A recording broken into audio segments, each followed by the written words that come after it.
What's up, y'all? This is Exodus 1, aka Indigo Sky, aka Trigger Rank, and I want y'all to like, subscribe, share, definitely hit the notification bell.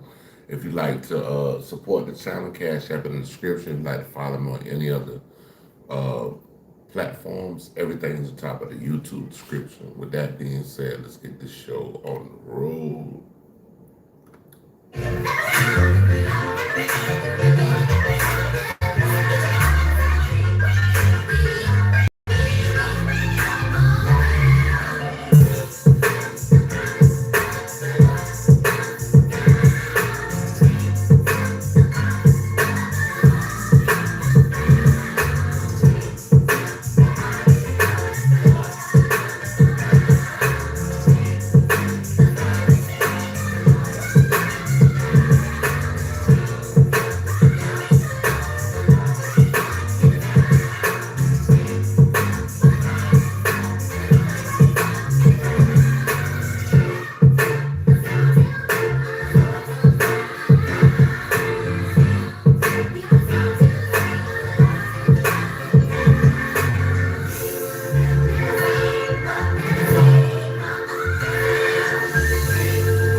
Looking out across the nighttime, the city winks, the sleepless eye.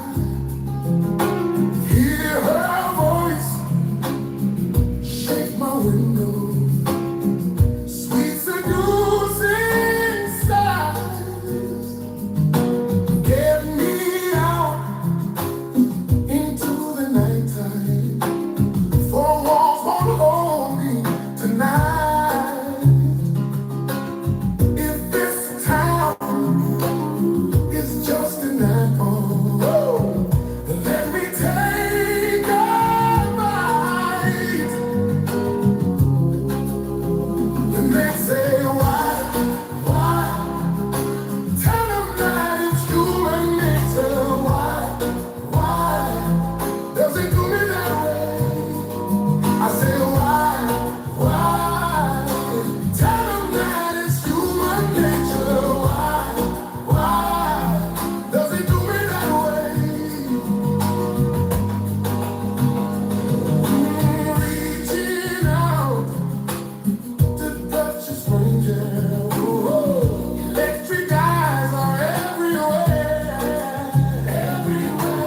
See that girl? She knows I'm watching. She likes the way I stare. They say, why? Tell them that it's human nature. Why? They say, why? Tell them that it's Fanaticz, real trap shit. does it do me that way? I like living this way. I like loving this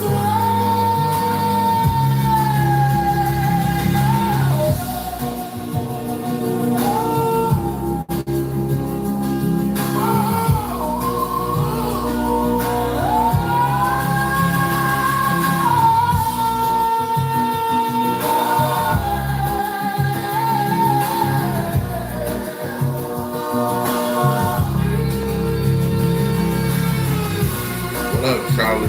Charlie Patrick, what up? Where you coming in from, Charlie?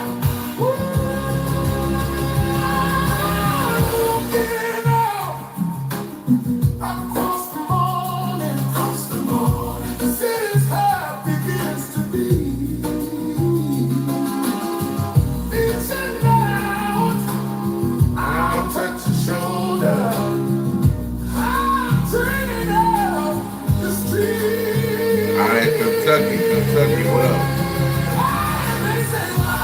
We in Georgia, man.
We going for shits and nah, we probably gonna let's see what we got going on.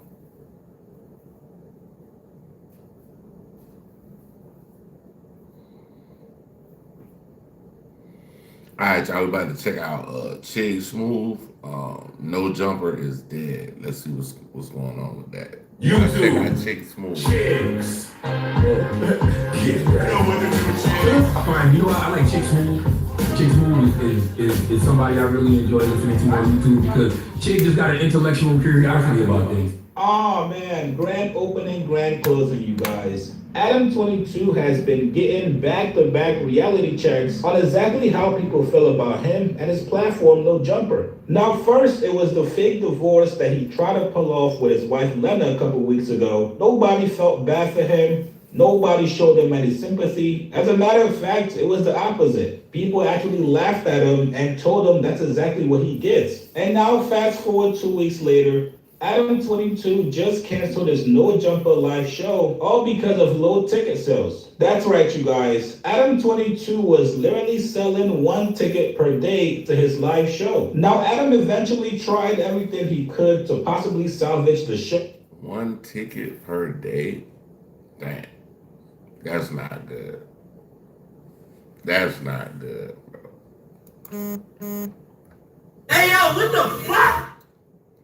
So he added more people. There was going to be a boxing match between him and 4 Extra. He was going to give out weed to everybody that showed up to the show. But unfortunately for Adam, none of those events or things he said was going to happen moved the needle. After promoting the live show for a month straight, Adam 22 only sold about 50 tickets to the live show. Yesterday during No Jumper, Adam 22 had to come clean and address the fans. Here's what he said. Hey, what you do over there at Canon D Records, man? Y'all got a record label or something? Let me know what's going on with you. Yeah. For those of you out there who know me, when you saw us doing an Instagram reel of us dancing to promote the live show, if you know me, you might have thought that indicates that this live show is not selling so well. Because really, I probably would have preferred to not have to do a TikTok dance. We had sold, I believe, like 30 tickets. Okay. So we do a couple of different reels. That's like great numbers. We go out of our way to promote it on the podcast repeatedly. We're hoping that we can see a little bit of motion. It's really not moving too much. I announced that 607 is going to be the headline, or is going to be the opener along with King Young. Still doesn't really change things. The numbers are looking not great in terms of ticket sales. We announced that Hater World is also going to be added to opening up the podcast. At the same time, we announced that me and 4 Extra are going to be doing our first podcast back together on the live show. That's dope. we announced at one point that we're going to be giving away a free eighth of weed to everybody who goes to the live podcast. Really, none of this really moved the needle in any meaningful way. Like, and actually this morning I hit up Josh for the count. Where are we at? I think he said we're somewhere around like 45, and that basically the promoter didn't want to, or basically felt like we hadn't sold enough tickets to continue on with this. Now, there was part of me that was like, maybe today we talk about it on this podcast, and maybe that is enough to, get people in motion and like people buy more tickets or whatever. Like, okay, apparently this was not meant to be. It's kind of amazing to me that we could have, thousands of people watching the live shows on any given day, that like everywhere I go, I feel like I'm famous, and people are just coming up to me everywhere we go.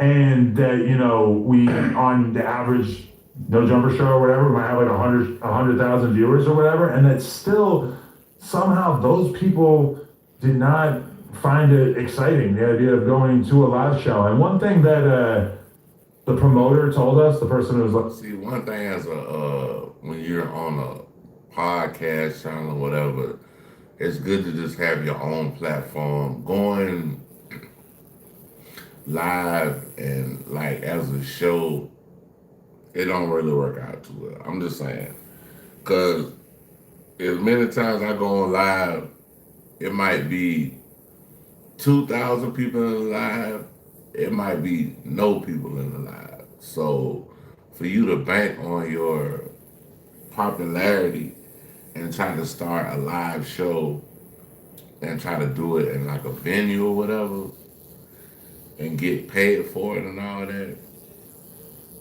it don't work. helping us to manage this and everything, is he said, believe me, you're not alone. I guess like the market for the live podcast experience is really not great, and then a lot of these. So I guess that made me feel a little bit of like, okay, I think I'm just gonna cancel it. I thought that we had enough momentum to sell it. Turns out, not so much. So I gotta wear that. I do know a popular narrative is going to be like, oh, well, Sporty Face and Munchie left, so that's why it didn't really, as much as I'm a little bit let down, I thought that it was going to be a good way to sort of galvanize the community and everything. It turns out that, So do y'all think that if Sporty Face and Munchie was there, it would have been more of a, crowd gathering? the audience is just not really there for the live experience like the way that they were a couple years back. That is indicative of where No Jumper overall is as a platform, or do you feel like it's just the live shows are not cracking in general for people? I do feel like live podcasts are not as cracking as they used to be. I do feel like a lot of podcasts, like Joe Budden, that used to go on tour all the time, that they're just really like not doing it anymore. Definitely, like partially, you have to kind of attribute it to No Jumper and say, well, like, but like from I gotta attribute it to the economy. If somebody can watch something on YouTube, if I can watch the shit on YouTube for free, don't gotta leave my house. I could be in my bed, sitting on the toilet, whatever. If I can do that, why would I pay money to go see the shit that I can see on my phone? Like, that's almost like the whole Breakfast Club dilemma. When Breakfast Club was on YouTube, they had the biggest following. When they tried to go to a paid streaming service, which is Netflix, their numbers went down drastically. my perspective, it's like, especially when we announced it, it felt like we had a ton of momentum, that things were going very well, that there was a lot of energy on the podcast and everything. And, the ticket sales really kind of. This is your moment to grab free necklaces. Tap here now, answer 2 quick questions, and we'll send them straight to you. Told a different story. Now, if you're Adam 22, this should definitely be a reflection of your platform. People are still, in fact, going to live shows. It's all up to you as the. Because I think Shannon did it. Shannon did it with the T.I. show. He had it was a live thing or whatever. And it was a lot, you could hear it was a lot of people in the audience.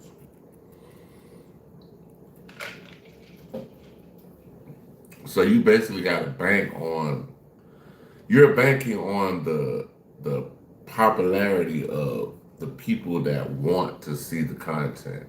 That's what that's all about.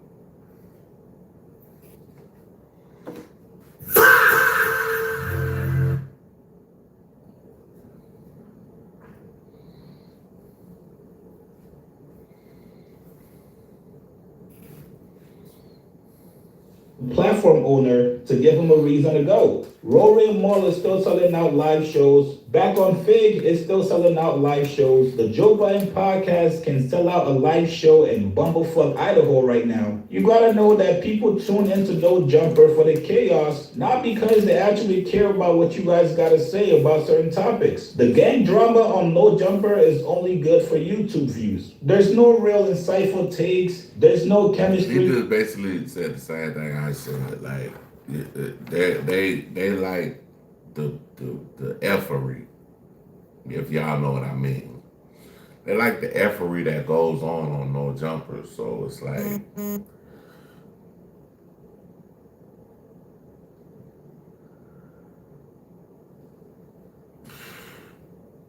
it is what it is, man. Between the hosts. It's like every month, Adam 22 has a new host on No Jumper. So you're not really giving the fans a chance to connect with any of the hosts up there. Why would somebody want to spend their hard-earned money to go see Adam 22 and all the gang members? All that gang stuff is entertaining to a certain extent on YouTube, but there's not going to be a lot of people paying $80 for a live gang meeting, Adam. Why would I pay $80 to hear what Super Crip Cuz gotta say about a current event topic? That's what I'm saying. It's like, bro, why would I pay money to go see your live show when I could just pop it up on YouTube? Same thing with the Breakfast Club. Why would I get a subscription to Netflix when I didn't have a subscription before to go watch the Breakfast Club? It doesn't make And sense. you know it's bad when even your man's Lush said, nigga, it's you. I got fans pulling up to hear me rap. But you, as a No Jumper owner, a channel with 5 million subscribers, couldn't sell more than 50 tickets? Okay. You got 5 million subscribers, bro. 5 million. You couldn't sell 30 tickets. We gotta run that back. We gotta run that back. We gotta run what the young mind said back. What he said? Hold on. It's you. I got fans pulling up to hear me rap. But you, as a No Jumper owner, a channel with 5 million subscribers, couldn't sell more than 50 tickets? Okay. It's your fault. That's just not. So out of 5 million people, he can only sell. Damn. I gotta look that up. But yeah. Crazy because how do I have a show in Vallejo this weekend and I got 200 people tickets sold already? Like To in see what? Vallejo to see me. To see To you see rap. me rap. How come I get out of to see it? You feel me? hey, but what's funnier? Where's the flyer? A channel with 5 million subscribers couldn't sell more than 50 tickets? Okay. It's your fault. That's just crazy because how do I have a show in Vallejo this weekend and I got 200 people tickets sold already? Like To in see what? Vallejo to see me. To see you To see rap. me rap. How come I get out of to see it? You feel me? Hey, but what's funnier? Where's the flyer? Hey, what's Is there funnier? a flyer? Cancellation. Hey, you think 200 people are going to see Lush? I already sold the ticket. So he sold 200 tickets. And I don't even know where it is. I forget what Vallejo, California. That's not even. I'm not gonna speak on that. I know about Vallejo, but yeah, it's not. I would just say Vallejo is not LA. Where's the flyer? I'm here. Oh, there she go. I'm not gonna lie, after hearing that from Lush, if I'm Adam 22, hey Lush, pack it up, buddy, you're fired. Now, on a more serious note, it looks like there's a lot of people that just hate watch Adam 22 and No Jumper. People want to see him fall. People want to see the platform die. So even though you see that some of your videos are still getting a decent amount of views, you cannot assume that those are all your fans. Adam 22 grossly underestimated the fact that a lot of people don't really like him right now. And half of the reason why people don't like Adam does not have anything to do with No Jumper. It has to do with the fact that you let your wife get piped out by other men. Contrary to popular belief, Adam, And you let her get popped out by another man and you got beat up by the same man.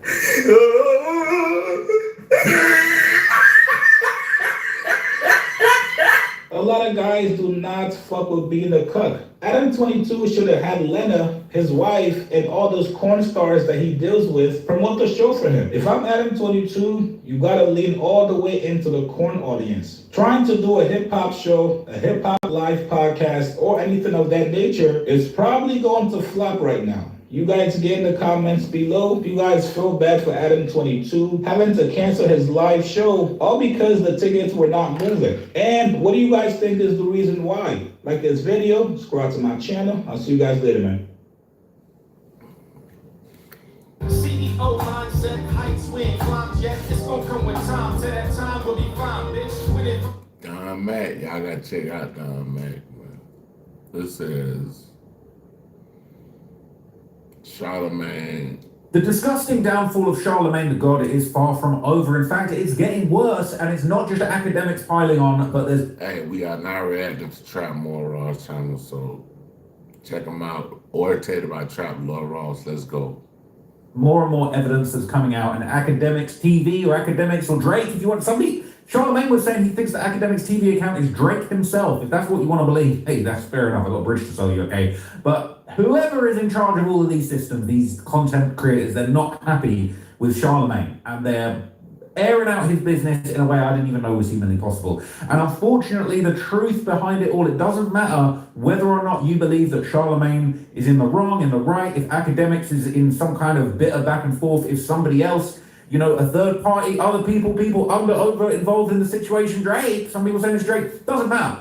Because the fact is, He said that boy got a weird case. before I get into it, I just want to give you guys a very important trigger warning, okay? This video is going to discuss some, you know, unsettling and some upsetting themes, including abuse, SA, abuse involving minors, criminal sexual conduct. I'm just giving you a fair warning so that you're informed, and I'm only telling you this stuff for journalistic and in reporting purposes. I'm letting you guys know, and I'm informing the public. I'm warning the public that this guy is a creep, because it is super weird. I didn't know this guy got down this way. I can't believe that Charlemagne got so far in his career with these disgusting allegations on his name, and then to think that he's somebody that takes such a hard stance against other people, and like sweep around your own front door before you try to sweep around mine. that he has these allegations, and he was part of the whole victory lap when it came to everybody putting fake allegations on Drake. They not like us, A minor, certified lover boy, certified PDF file. You over there on the Jay-Z side of this beef. And then before we know it, we find out you got the craziest A minor skeletons in your closet, allegedly, all right? So look, in my opinion, he's weird, but I don't know. I'm just going to share with you guys some third-party information that I've seen on the internet, and you guys tell me whether or not you think that this is credible, whether you think that this is nonsense. Is this a coordinated attack against Charlemagne, or is this really him just sowing the oats that him reaping what he sowed decades ago? All I'm going to tell you is this, all right? This is what's going around. There's an alleged arrest warrant that's connected to his old case. This is being posted by Academics TV or Drake, if you really want to believe that this is Drake, all right? It is an official update channel for the Academy, founded and owned by Academics, but Academics, as far as I'm aware, isn't posting on here all the time. I don't know for sure. It's not really my business. All I know is this page is cooking Charlemagne non-stop. So it says, this is the authentic arrest warrant / incident report of Netflix podcaster Charlemagne from the Berkeley County Sheriff's Office in South Carolina, dated around June or July 2001. I got a super speed ticket in Berkeley, or from Berkeley County, PD or whatever. The defendant, who is a 22-year-old adult male, did willfully, unlawfully, and feloniously engage. That motherfucker was $300. In Turns out the government tracks a lot of data, and it's scattered all over the adult male did willfully, unlawfully, and feloniously engage in P and V intercourse with a female child 3 years below 18. I'm going to say it that way so I don't get in trouble on YouTube, okay? But that's what it says. Did commit the offense of criminal sexual conduct with a minor second degree. It's twisted, it's messed up, truly disturbing, right? It's dark, okay? And there's another, what's this? Exclusive and as rape allegations resurface, and we have an exclusive interview with his alleged victim. Life and for alleged conduct, and he ended up pleading guilty to a lesser charge at the time. Well, the victim, Jessica Reed, tells us how this all allegedly happened, revealing she met Charlemagne, who was in his 20s at the time, in 2001 through a mutual friend and a DJ. A few days later, Charlemagne called her and expressed his interest in her, but she told him she wasn't interested, and they agreed to just be friends.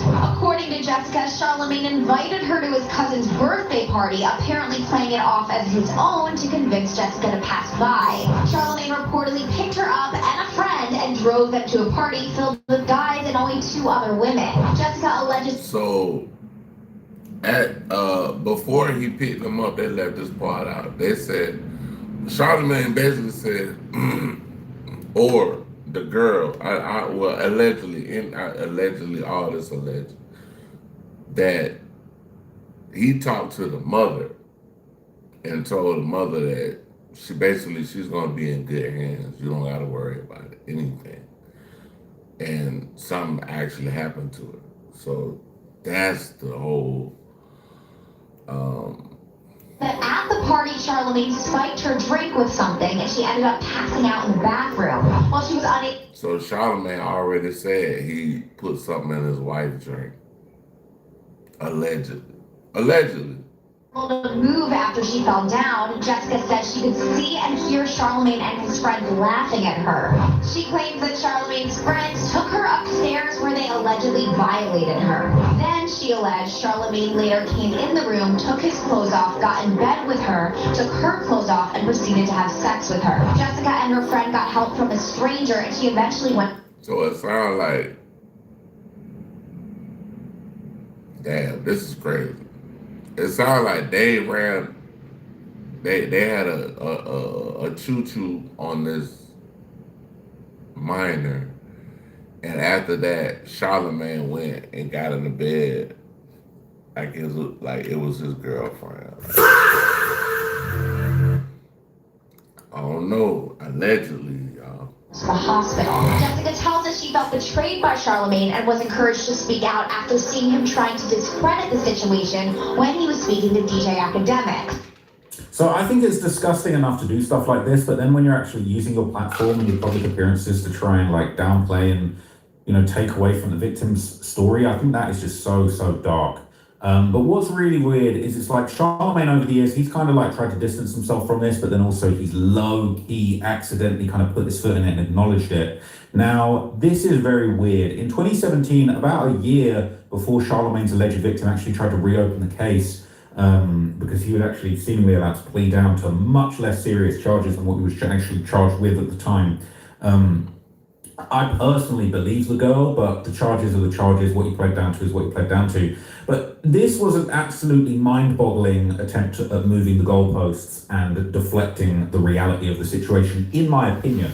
When Charlemagne basically gave himself Donkey of the Day, he's notorious for giving these Donkey of the Days to people, dishing them out to people. I think we could give you Donkey of the Year, Donkey of the Century even for that case, because that is actually disgraceful. And just considering the dirt they put on Drake's name, but then this guy is actually out. Like, I didn't know about this case until a few weeks ago, to be honest. I actually didn't know that. I was absolutely mind-boggled to find out this guy had such a disgusting past. And he's been able to get to such a height of the industry. And this is someone I kind of looked up to. I watched Breakfast Club for many years, but like, had I known what sort of creepy shit he was up to in the past, I honestly don't think I would have ever supported him. So he gave himself Donkey of the Day. He didn't really acknowledge what he did. He sidestepped and he said, he contributed to our word culture.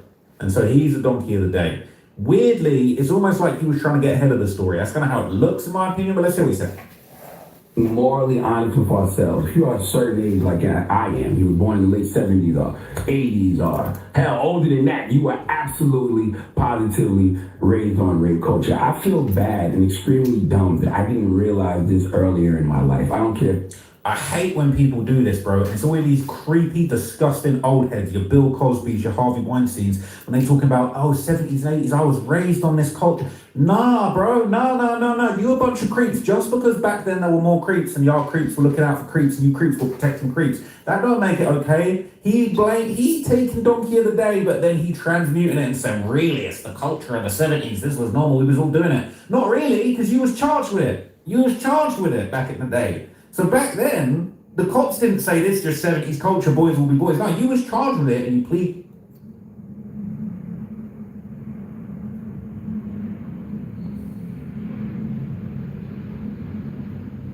This is nasty work. At the least, nasty work. At the least. Way out of it, you was lucky there wasn't more evidence against you. You said it, bro, that was against the law. You acting like that shit was like, oh, we was all drink driving back in the day before it was illegal. Bro, this was illegal, bro. You nearly went away for life, man. You could have gone away for life for the real charge, the R charge that they were trying to hit you with to begin with. Of a minor. It's crazy. And the gall of this guy to think that he can sidestep this and pop out and be like, it's the culture's fault. It's the 70s. I was raised on this culture. Bro, you should have been raised better. It was Freaknik, Miami Memorial Weekend, Myrtle Beach Black Biker Weekend. It was never normal to feel like you can grab a woman's ass just because it's fat and she got on biker shorts and Daisy Dukes. It was never normal to grab a woman's breast just because, you saw in Dr. Dre's Nothing But a G-Thing video when the girl was playing volleyball and they ran up behind her and pulled her bikini top off. If you ever mimicked that kind of behavior, it wasn't normal, okay? If you are in a fraternity and you ever had women come over and you got them high and got them drunk, that whole ain't no fun if the homies can't have none mentality. You and the rest of your frat ran a train on a girl. My brothers, that wasn't normal. It was rape culture. What's up? Like Revenge of the Nerds. And see, you pointing out all the movies and the media culture, but what about your situation?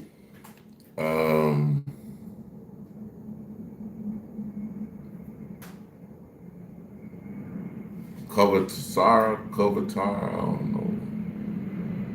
Situation that you would rather we don't talk about from all the way back then. This is what I don't get about this. What's up? Is it's like he's doing all of this to deflect from the fact and basically absorb, well, it was the culture. Dr. Dre's nothing but a cheat that made me think it was cool to us. Thank you, man. Appreciate you.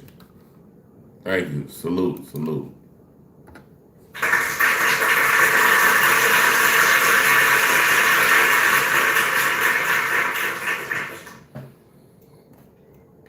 Saw a woman in public on the beach and just pull her top. I thought that was cool. Dr. Dre told me, and Dr. Dre was beating bitches up too. Fuck Dr. Dre.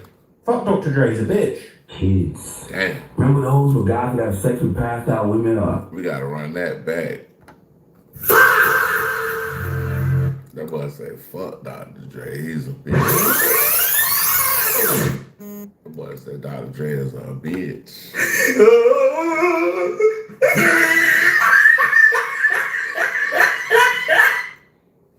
Is it's like he's doing all of this to deflect from the fact and basically absorb, well, it was the culture. Dr. Dre's nothing but a G-thing made me think it was cool to assault a woman in public on the beach and just pull her top. I thought that was cool. Dr. Dre told me, and Dr. Dre was beating bitches up too. Fuck Dr. Dre.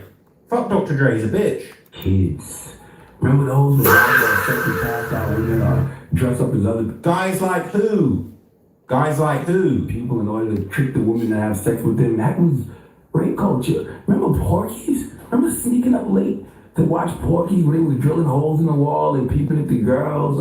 I got homeboys in college who would be hitting chicks from the back, and then another homeboy would come in and start hitting the chick from the back without asking her consent, and we would get drunk and high with women, and they would get inebriated, and then we would sleep with them. I'm sorry, my brothers. No. We'll hear it again. I'll correct you. I got homeboys in college who would be hitting chicks.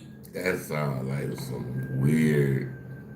But I never, I'm the type of dude, I know I probably ain't gonna meet no virgin or nothing like that because I'm the most my age. But I'm not going behind no man doing nothing, bro. Like right behind, like you hit and then I go behind you. No, we're not doing that.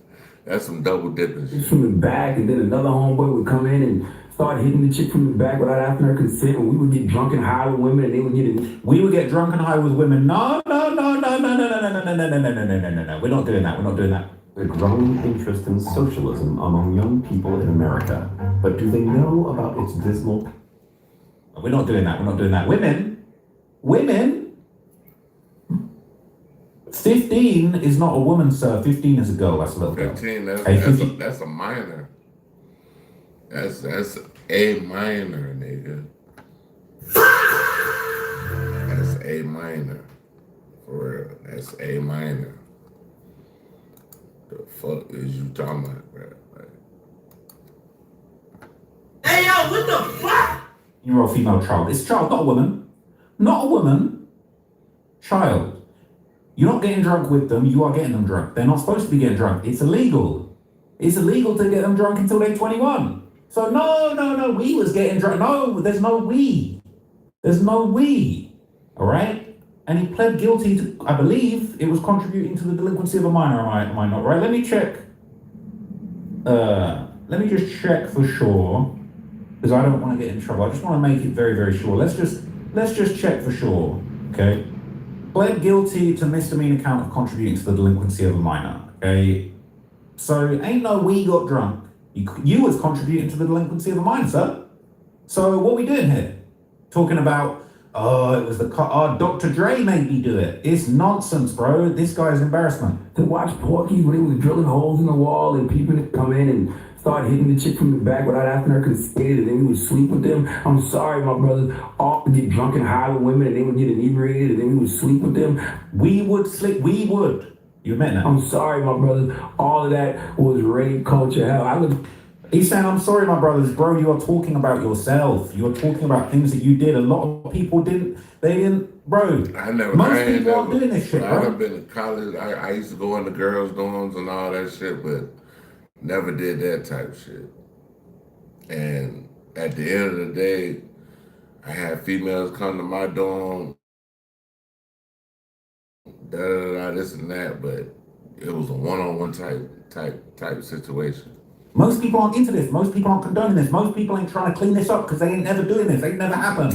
It's disgusting. And for you to even try and normalize it and give yourself donkey on the day, like, I'm putting an arrow in my own back over this shit. Bro, you was never supposed to be doing, you should have never had a career doing this shit. What the hell are we talking about? There's some of the things I used to say to women in interviews here on the Breakfast Club, and I'm like, bro, you was wilding. So when you was wilding, saying stuff in interviews? Sir, you need to read your own Wikipedia page, sir. This man actually sniffed the seat of a guest that came to the Breakfast Club. Hey, yo, what the fuck? Sniffed her seat, nigga, like crazy type shit. You need to do your own, check it. Talking about, I said the wrong, I was violent saying things in interviews. That was actually such a disgusting attempt at a cleanup operation. I don't think I've ever seen anything so shameless. It's actually beggars belief. So coincidentally, right, the next year, that's when the allegations of his case resurfaced and his victim came forward and attempted to reopen the case, okay? And obviously, I kind of already showed you these clips from this, but this is basically the point when it started being reported a year later, it all came out. So he was doing prep work. That wasn't a genuine admission of remorse and rejection of this R-word culture that he seems to blame it on rather than his own actions and his own culture and his own opinions and decisions to do things, allegedly. It's a deflection. Let me give myself donkey of the day, and then when this all comes out next year, I already owned up to it, sort of sideways in a way where I blame Dr. Dre's music video for making me do it. Oh, it was Dr. Dre's music video that made me do it, all right? It is actually crazy, okay? So I just want to read... That's not a good defense for Charlemagne basically talking about why he did the things he did because, I watched Dr. Dre video. Just like he was saying something about 6ix9ine and going down on him. Yeah. I'll look it up. I don't get it. It was 5 years ago. Hollywood Receipts on Reddit, and we're going to follow Hollywood Receipts. This is a Reddit post that laid out the 2001 allegations against Charlemagne in great detail, okay? And there were a lot of alleged inconsistencies in his story, especially when it comes to his little damage control attempts that he did, okay? And we're not having it. So I'm going to read you most of this, and I'm going to move on to some other things, some other articles that are going to tell you other things that are in this post, but in much more detail. So Charlemagne the God, aka Leonard Larry McKelvey, is a radio host and co-host of The Breakfast Club. It's been in syndication since... And then, man, Leonard Aaron McCalvey.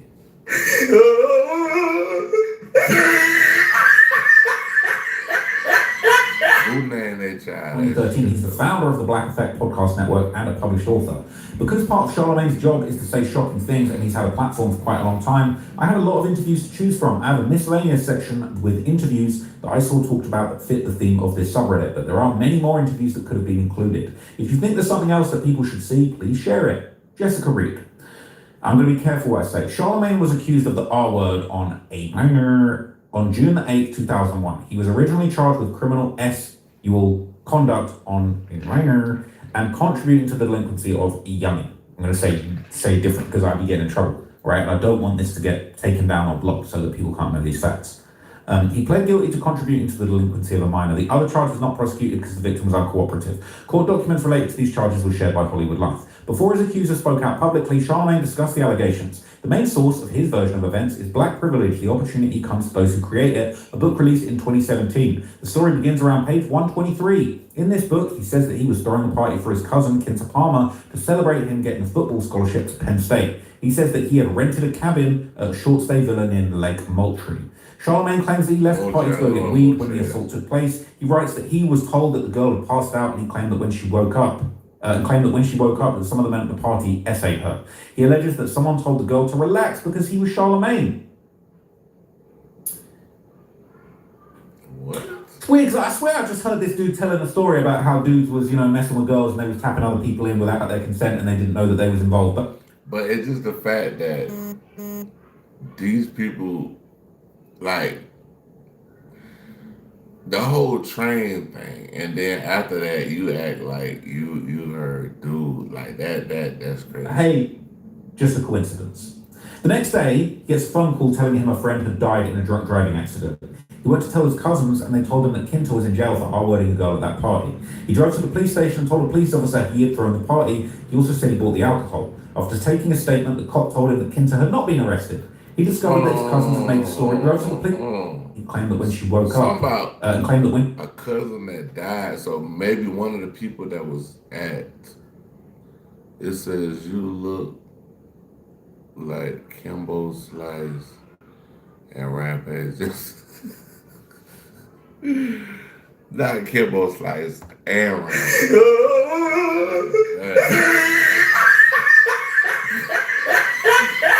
Niggas I look like Kimbo and Ram and she woke up and someone at the party essayed her. He alleges that someone told the girl to relax because he was Charlamagne. Twigs, I swear I just heard this dude telling a story about how dudes was, messing with girls and they was tapping other people in without their consent and they didn't know that they was involved. But hey, just a coincidence. The next day, he gets a phone call telling him a friend had died in a drunk driving accident. He went to tell his cousins and they told him that Kinta was in jail for R-wording a girl at that party. He drove to the police station and told a police officer he had thrown the party. He also said he bought the alcohol. After taking a statement, the cop told him that Kinta had not been arrested. He discovered that his cousins had made the story up. So the homeboy got killed in a car wreck. One of the guys that was actually a part of the case. Because they were mad they hadn't been invited to the party. He was arrested a few weeks later, and he writes that the criminal S charges were dropped, but was hit with a charge of contributing to the delinquency of a minor because I brought the alcohol to the party. Before writing this book... Hey, where y'all coming from, man? Where y'all coming from, bro? Like, city, state, Providence, let me know, man.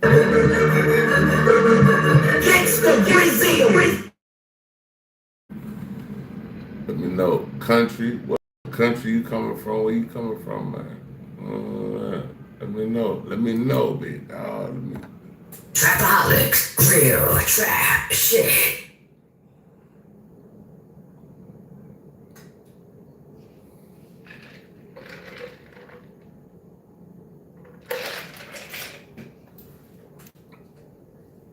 Charlamagne talked about these accusations in an interview with DJ Academics all the way back in 2013. The story he tells is similar to what he described in the book. However, there's some statements that cannot be correct. First, he says he was 20 years old when he was arrested. He also claims the cops questioned how he was able to buy alcohol for the party when he was underage, when he was actually 22 years old. He also says that he was sentenced to 4 or 5 months probation. According to court documents, he was sentenced to 3 years probation. While I will be referencing other sources, the two main sources I'm using to write Jessica's story are a 2016 Hollywood Life article and a documentary that was uploaded to YouTube in 2018. The documentary is more graphic than the article. If you need to skip her account of the assault, she arrives at the party at 10:40, finishes her story, and begins addressing Charlemagne at 32:10. She recently announced that she'll be releasing a book. According to Jessica, she met Charlemagne through a mutual friend. She was 15, Charlemagne was 22, but he told her she was 20. In the video, Jessica says that she met Charlemagne through her friend Rico. He needed to stop at the radio station where Charlemagne worked. She doesn't know how Charlemagne got her phone number, but he called her 2 days later. She thinks she met him about a month and a half before the party. Jessica says in the article that Charlemagne told her that he had a crush on her, but he agreed that they could just be friends when she wasn't interested. The documentary shows Jessica and her mother at the apartment building they lived in, while they describe the times that Charlemagne had visited their home. The first time he came to their apartment, he met her mother. The great state of Arizona offers eligible U.S. citizens one of the best concealed carry of weapons permits in the United States. Arizona sees. The first time he came to their apartment, he met her mother. Charlemagne took Jessica and one of her friends to a Chinese buffet.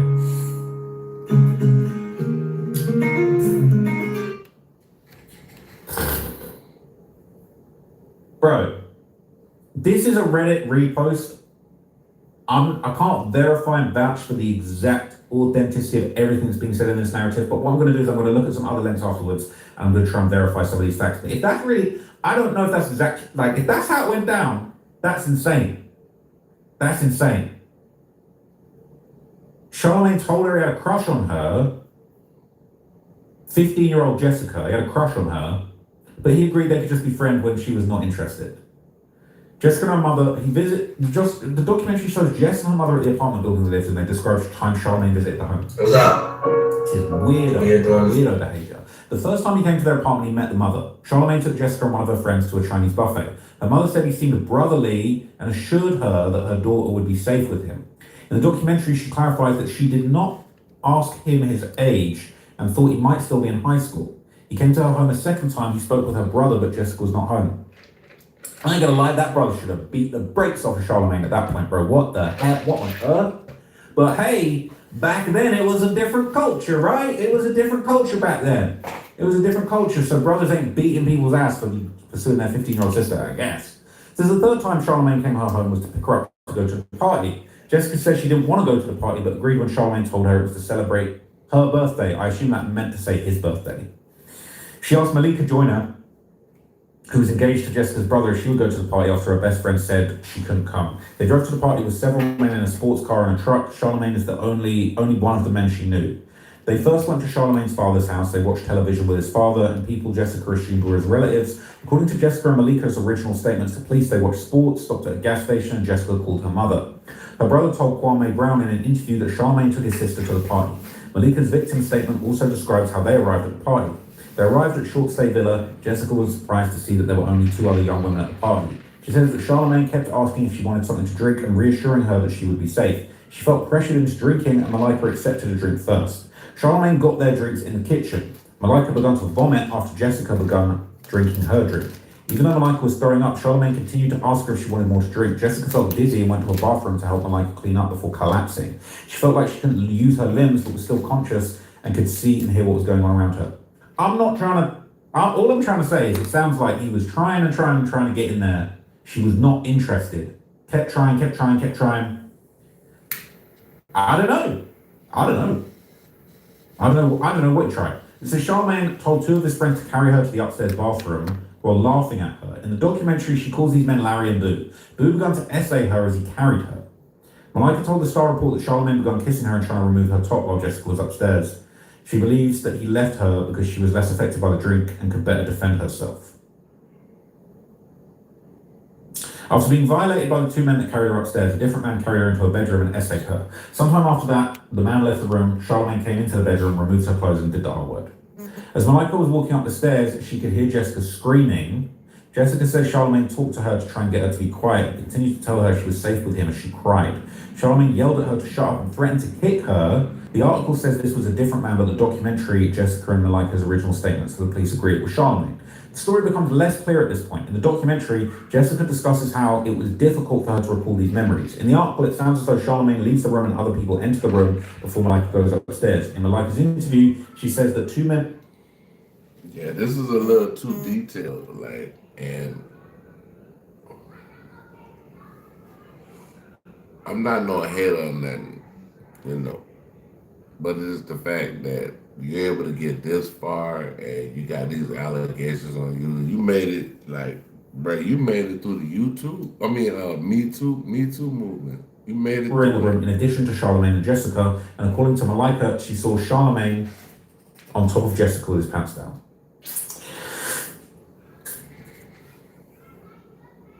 It's disgusting, man. As Malika helped Jessica get dressed, everyone quickly fled the party. They went outside near the road. A man driving a black car saw them and stopped to see if they needed help. Using his phone, Malika was able to call Jessica's mother. Jessica's mother called 911 and remained on the line with them until an ambulance technician told her what hospital they were being sent to. Jessica was met at the hospital by her mother, brother, and the hospital's chaplain, who's a friend of the family. Charlemagne never contacted Jessica again. How come you turning up at her house 3 times back to back, meeting the parents, and then after that you never ever talk to her again? What on earth? What on earth? But hey, guess that was that 70s culture, right? Was that 70s culture? Because I couldn't imagine anyone doing this ever. But hey, it must be that culture, man. Must be that them Dr. Dre videos really did a number on Charlemagne, man. So Jessica and her family have talked about how this has affected them. Jessica spent years in therapy and has been prescribed medication. Their family moved. Jessica's mother thought that our culture. Be better if her daughter didn't testify. She's spoken about regretting this decision. Jessica did not know that Charlemagne would not be prosecuted if she didn't participate. Malika said in an interview that these events were a factor in her breakup with Jessica's brother.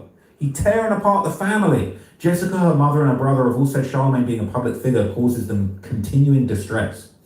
Charlemagne has addressed Jessica's allegations since she began speaking publicly. In 2018, he gave a statement to Billboard. He said, over 17 years ago, I pled guilty to contributing to the delinquency of a minor and served 3 years probation after I irresponsibly hosted a party where alcohol was served to minors. I will forever regret my role in creating an environment that was less than safe.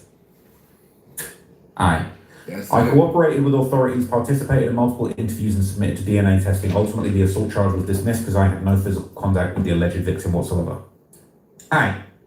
Okay, we'll take it at face value. A few days later, he spoke on the Breakfast Club on July 27. He said the case was dismissed. He also said he regrets helping create an environment that allows something like this to take place. He's slick. He said that he's praying for the victim. In the statement, how come you never hit her up afterwards? You was around the house with the family, chilling with the parents, chilling with the sister, getting to know everybody. That's the sound of an American oil company hard at work. Want to be a part of it? Listen up. Hello, my name. Everybody, if this went down in your, you really felt remorse, just as a man, me as a man, I don't get down like this whatsoever, but me as a man, if a woman that's under my care, and mine no less, was subjected and... We got Micah Cousin in here. We got Micah Cousin in here, bro. What up, Mike? What's up? We here doing this thing. John made a joint, Free Father. It's a little cover. Tom Petty on the keys. This Exodus though, Exodus. Please. I'm gonna play my song for you. Check this out. One of my friends, I had to sing it.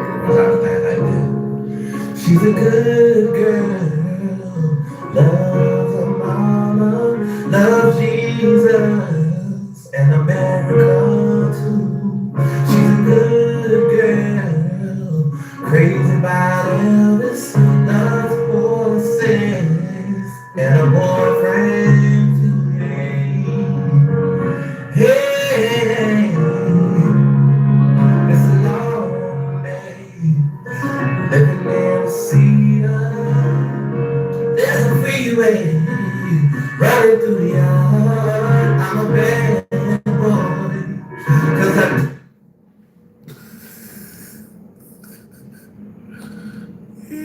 we gotta do it for y'all one time. Woman that's under my care, a minor no less, was subjected and made an allegation of a serious assault with my friends. I would be beating those friends' ass. I would be beating the brakes off of them. I would be getting justice. I'd be round that house. I'd be round with flowers. I'd be round with fucking chicken soup, whatever. All right? Are you doing okay? What happened? I'm so sorry this happened. I am so sorry. You never spoke to the family again. Allegedly, according to this, he just stopped speaking to them. You ain't no friend. What are we doing? This is crazy. Look, if that's true, that's disgusting. He says he's praying for the victim. Why? You didn't He didn't go and say, are you okay? He didn't check in, no. He references a document about DNA evidence that was released. This document confirms Charlemagne provided samples to the police, but no usable sources with DNA were found on Jessica. In his 2018 book, Shook One, Anxiety Playing Tricks on Me, he wrote, while I was writing this book, a young lady did an interview and claimed I had essayed her at a party in 2001. I didn't do it. Some people said she was resurfacing it because I was a celebrity. At the end of the day, the why doesn't matter. She was impacted by what happened at the party. That's the bottom line. And I haven't spent much time thinking about her pain. Here's the funny thing. He talks like a guilty man, but he also talks like a lawyer that he knows exactly what to say to get up to the point of remorse without actually taking responsibility, right? I didn't do it. Some people said she was, at the end of the day, the why doesn't matter. She was impacted by what happened at the party. Bro, I haven't spent much time thinking about her pain. Why not? That was supposed to be homegirl, right? You wasn't pursuing her. You was pulling up as a friend to this minor, getting to know the family, and you just forgot about her pain. Come on, man. When I told the story of the party in Black Privilege, it had been from my perspective. I wanted to illustrate how scared I'd been by the allegations, and I didn't want to find myself in that situation again. I wanted to highlight the moment when I realized it was finally time to leave my street friends behind once and for all. In retrospect, I've been thinking too much about how that night affected my life. See, here's the thing, right? When you really, this is just my opinion. When you really innocent, and you've been falsely accused, you don't do this kind of cleanup operation, this soppy like, well, I haven't been thinking. If you really truly was falsely accused, true, most people, and at least from what I've seen in my observations, just as somebody that's followed different kinds of cases. I mean, Trap Lord Ross, he got, I mean, he breaking it down, but I mean, it's no, it's nothing that would credit you doing the things that you did, bro. Like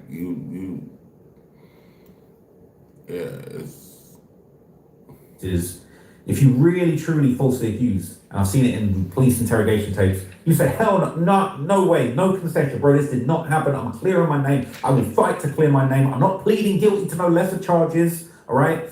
If he was contributing to delinquency of a minor, but he was 20, but they said he was 20, I mean, forget about that, that's nonsense, right? But like, if you really, truly didn't have nothing, you would be fighting tooth and nail. I'm not that. I do not want to be tarred with the wrong brush. This is not acceptable. I don't care. She's a liar. But it's like, it's kind of like, I hadn't given much thought at all to how it had hurt her, obviously, her reappearance in my life. Either, it's like, you can't, he fall in somewhere in the spectrum that just doesn't make sense. Either it's like, yo, this is disgusting. I want to put my friend in jail. Why didn't, I've not seen anything about anyone else getting fully blown charged with the R charge. And why didn't he say, because look, forget about the street code, you a gangster, you from the streets, you don't snitch. That don't work with the R charge, bro. I'm not from the streets, so I can snitch anyway. But it's like, yeah, you don't snitch on your buddies, you go and do a bank robbery, you don't snitch on your baddie that came with you to bank robbery. If your homeboy's going around doing the R charge on innocent women, let alone A minors, F that, bro, you go in jail. If I don't smoke you myself, I'm going to snitch on you and send you to jail because that ain't cool. I need to protect the little girls. This is crazy. So the way he's talking about this is so slick, it don't make no sense to me, in my opinion. Says what I saw wasn't pretty. I've been extremely selfish in how I told that story. You leaking guilt in the way that you're talking. You know you can't admit to it, but you leaking guilt. My only concern was how it impacted me, not how it impacted a teenage girl. What's it? Not how it. What is it? What is it? You inviting her to the party, you go and picking her up from her home. What's the it? Because you doing so much apology when you saying some shit never happened. You saying it didn't happen. You saying someone else did it. I didn't do it. Some people said, what happened at the party? She was impacted by what happened at the party? Who? Not how it impacted a teenage girl. In the documentary, Jessica criticized Charlemagne for not using her name when talking about her in statements. Jessica has a GoFundMe collecting money for a private investigator to locate the two men who carried her upstairs and obtain legal counsel. Charlemagne should have snitched on them, bro, because this ain't no street. We was in the street, we was in the car with the guns, and we ain't snitching on each other. No, your friends are. Sounds like if we're just gonna believe Charlemagne, right? If we're just gonna throw our hands up, we're gonna drink, or we're gonna take the red pill, whatever, however you want to say it. Okay? I'm not gonna say the wrong thing here, but you take the red pill, we're gonna believe Charlemagne. Why is he not fighting tooth and nail for those disgusting R words to be in jail? Those two men are disgusting. Are you saying are you saying she's a liar? Or are you just saying you're not the one who assaulted her? Are you gonna do anything? I implore Charlemagne to name and shame those two people if that's really what happened. If he really didn't do this, we'll give him the benefit of the doubt. Name the people who did it. Name the people who did it so that Jessica doesn't have to do a GoFundMe to get a private investigator, since you know, right? And you got kids, Charlemagne, right? So you would want to name it. You would want to protect the community, right? Because apparently two of your homeboys, like your man, your mans that you be your homeboys, right? That you be hanging with, right? Your boys that you be from. Hey, check this out. Y'all kicking me in the comment cafe. Want y'all to like, subscribe, share. Definitely hit notification bell. Peace on one. Appreciate everybody for coming through the show. And I'll be back. Peace on one.